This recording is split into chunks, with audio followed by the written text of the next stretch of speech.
ኢትስዊች የቢዝነስ ዘገባ አጋራችን ነው ጋር እናመሰግናለን እንዴት ቆይታችኋል የተከበራችሁ ተመልካቾቻችን ከኩለ ቀን የቢዝነስ መረጃዎቻችን ጋር አብራችሁን ቆዩ በዛሬ ቆይታችን ለመንግስት ሰራተኞች የተደረገውን የደሞዝ ጭማሪ ተከትሎ እያታየ ያለውን የዋጋ አለመረጋጋት በስፋት የምንዳስስ ይሆናል አብራችሁን ቆዩ በድጋሚ በገበያ ላይ እየታየ ያለው የሸቀጦች ዋጋ ጭማሪ ለመንግስት ሰራተኞች የተደረገውን የደሞዝ ማሻሻያ ከቁጥር ያለፈ ዋጋ እንዳይኖረው ማድረጉን በባህር ዳር ከተማ ያነጋገርናቸው የመንግስት ሰራተኞች ተናግረዋል የመንግስት ህገወጥ የገበያ ስርዓትን ለመቆጣጠርና የገበያ ዋጋ የማረጋጋት ስራን መስራትም ይጠበቅበታል ብለዋል ብርሃኑ ይስማው ተጨማሪ አለ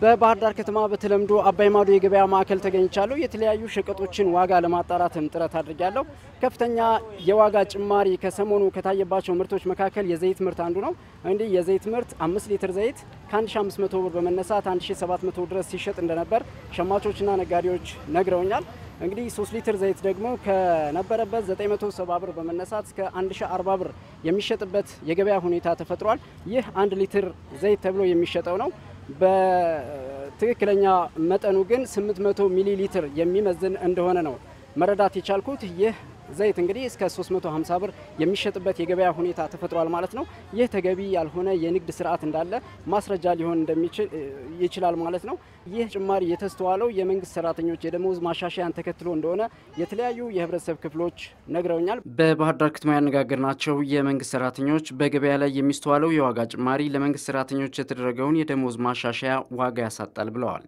ለምሳሌ ዘይታውን 5 ሊትር የሚባል በየሱቁ ብትሄዳውን አታገኙም ይደበቅም የምርት ጥረት ይኖርም ከዚህ ካለው ቁጭት ተነስቶ ይሁንም ነጋዴው አቅርቦት ላይ ጭራሽ የለም ሲቀጥል ደግሞ እኔ ያየሁትም አሁን 1730 ብር ሲሸጥ አይቻለሁ 5 ሊትር ማለት ነው ይሄ ከትንሽ ፐርሰንት የመንግስት ሰራተኛውን ጭማሪ ታየ ተብሎ ያለው ነዋሪ የሚጎዳ ስለሆነ የባጭር ጊዜ መስተካከል አለበት የሚል እምነት ነው ያለኝ የደሞዝ ጭማሪው ሁሉንም የመንግስት ሰራተኛ ያስደሰተና ጥያቄውን የመለሰ ነበር ግን ይሄንን ነገር ደግሞ የሚሸረሽር ደግሞ ሌላ ተግባር ተፈጸመ ምንድነው የዋጋ ንረት ልክ ይሄ ደሞዝ እኛን እንኳን በአካውንታችን እንኳን ሳይገባ ወይ ተግባራዊ ሳይሆን እንኳን ነጋዴው እየተስገበገበ የስግብግብ ነጋዴ ነው የምንላቸው አሁን እነዚህ በቃ ለራሳቸው መክበር የሚፈልጉ ነጋዴዎች በተለያዩ ሸቀጦች ላይ የዋጋ ጭማሪዎችን በማድረግ ማህበረሰቡን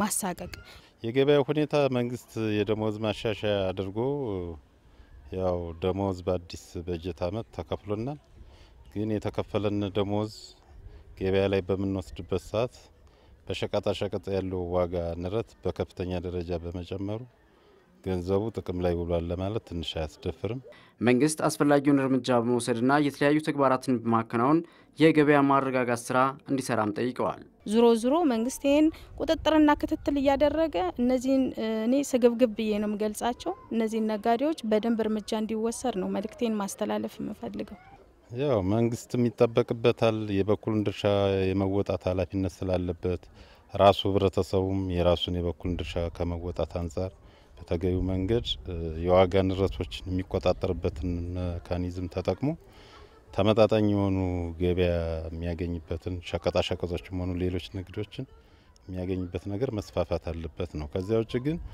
ንግድ ፍቃድ በመኖሩ ብቻ ያልተገባ ዋጋ ጭማሪ የሚጨምር ነጋዴ ካለ ያነጋዴ በህግ አግባብ መጠየቅ አለበት በባህር ዳር ከተማ ያነጋገርናቸው የመንግስት ሰራተኞች ለመንግስት ሰራተኞች የተደረገው የደሞዝ ማሻሻያ በሸቀጦች ዋጋ መጨመር ምክንያት ዋጋ እንዳይኖረው ተደርጓል ብለዋል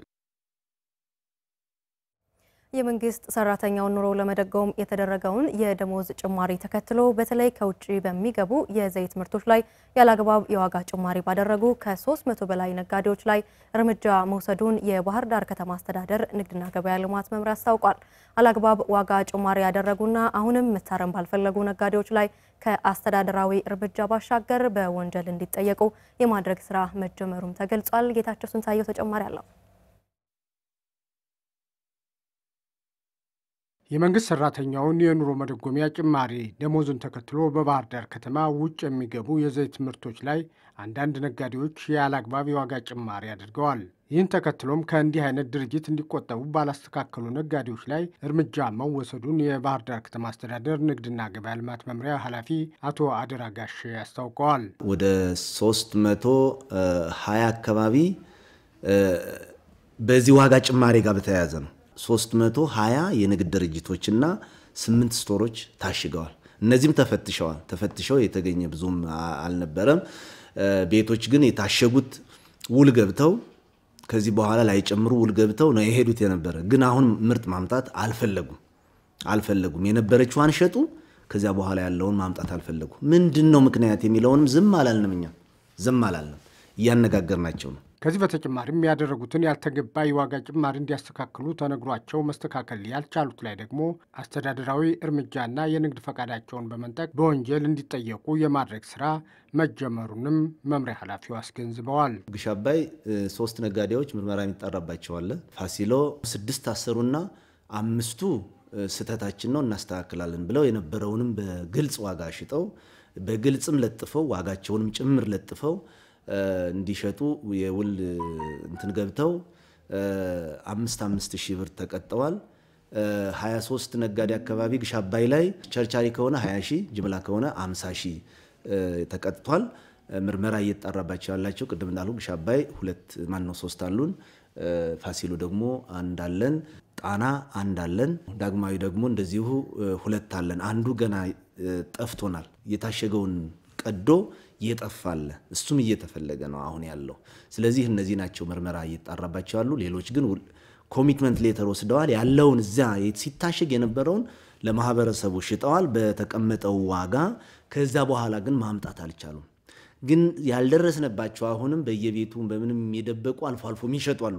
እነሱን የገዙ ሰዎችን ጭምር እያያዝን አብረን እየወሰድን የገዙበትን ቦታ እያየን እያሸግን እያሰርና ያለ ነው። የንግድ ፈቃድ ሲያወጡ ለማህበረሰቡ ለማገልገል ግዴታ ገብተው ነው ያሉት አቶ አደራ ጋሼ፣ ነገር ግን በተቃራኒው ገበያው እንዳይረጋጋ የሚሰሩ ኃይሎች እንዳሉ የተለየ በመሆኑ በእነሱ ላይም የማያዳግም እርምጃ ይወሰዳል ብለዋል። ገበያው እንዳይረጋጋ የሚሰሩ ኃይሎች አሉ።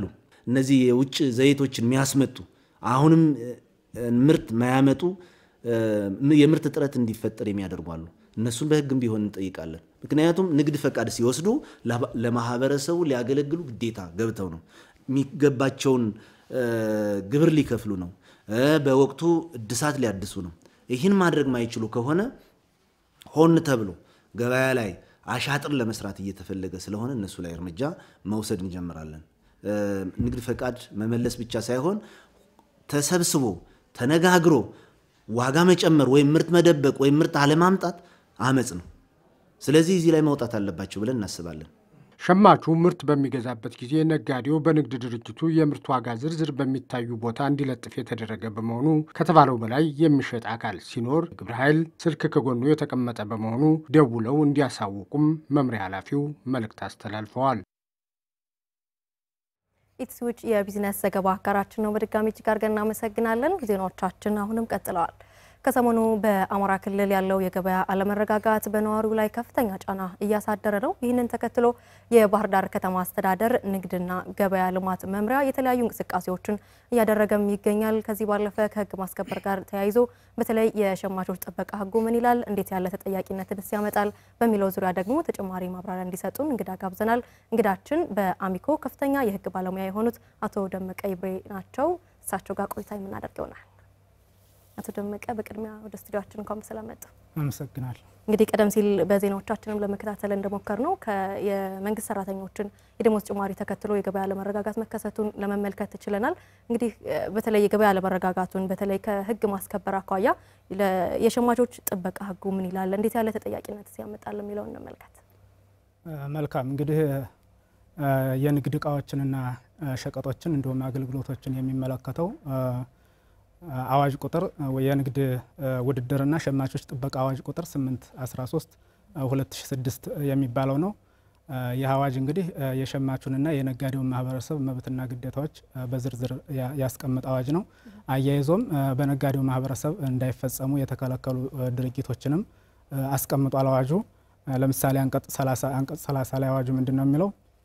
የተከለከሉ ተግባራት ብሎ ስለ ዋጋ ቅናሽ አሳሳች ወይም ሐሰተኛ መረጃዎችን ማስተላለፍ ለምሳሌ ዋጋ ቅናሽ ያለባቸው ሆኖ ግን ዋጋ ቅናሽ የለም አልተደረገም በሚል አሳሳችና ሐሰተኛ መረጃዎችን ማስተላለፍ ለሰው ጤናና ደህንነት ጎጂ የሆኑ ምርቶችን መሸጥ በተለይ ደግሞ ምንጫቸው ያልታወቀ ጥራት የጎደላቸው እና ጊዜ ያለፈባቸው ወይም ደግሞ ባዕድ ነገሮችን ቀላቅሎ መሸጥ ግብይት ላይ ማጭበርበር መፈጸም ለምሳሌ ከዚህ ከመለኪያ መስፈሪያ ነገሮችን በማጭበርበር ግብይት መፈጸም በንግድ እቃው ላይ ወይም በንግድ መደብር ውስጥ ከተለጠፈው ዋጋ አስበልጦ መሸጥ እንግዲህ ነጋዴው ማህበረሰብ የሚሸጠውን ዋጋ እቃ ወይም አገልግሎት ዋጋ ዝርዝር የንግድ መደብሩ ላይ ለሸማቹ ግልጽ ሆኖ በሚታይ ቦታ ላይ የመለጠፍ ግዴታ አለበት። ከዛ ከተለጠፈው ዋጋ በላይ አስበልጦ መሸጥ እነዚህ ሁሉ የተከለከሉ ተግባራት እንደሆኑ ተደንግጓል በአዋጁ ማለት ነው። እንግዲህ እነዚህን የተከለከሉ ተግባራት መፈጸም ደግሞ ተጠያቂነቶች ያመጣል። ተጠያቂነቶቹ በሶስት መልኩ ሊታዩ ይችላሉ። የመጀመሪያው አስተዳደራዊ ተጠያቂነት ነው። ሁለተኛው የፍትሐብሔር ተጠያቂነት ነው። ሶስተኛው ደግሞ የወንጀል ተጠያቂነት ነው። አስተዳደራዊ ተጠያቂነቱን በተመለከተ ውሳኔው ሊሰጥ የሚችለው የንግድ ውድድርና ሸማቾች ጥበቃ አስተዳደራዊ ችሎት የሚባል አለ።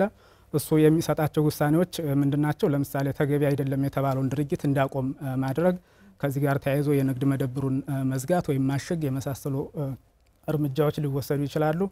ወይም ደግሞ የአጥፊውን ንግድ ፍቃድ እንዲሰረዝ ወይም ደግሞ ፈቃዱ እንዲታገድ የማድረግ እርምጃዎችን ሊወስድ ይችላል። የተጎጂውን የመወዳደር አቅም ወደ ነበረበት ቦታ ለመመለስ የሚያስችሉ እርምጃዎችንም ሊወስድ ይችላል ማለት ነው።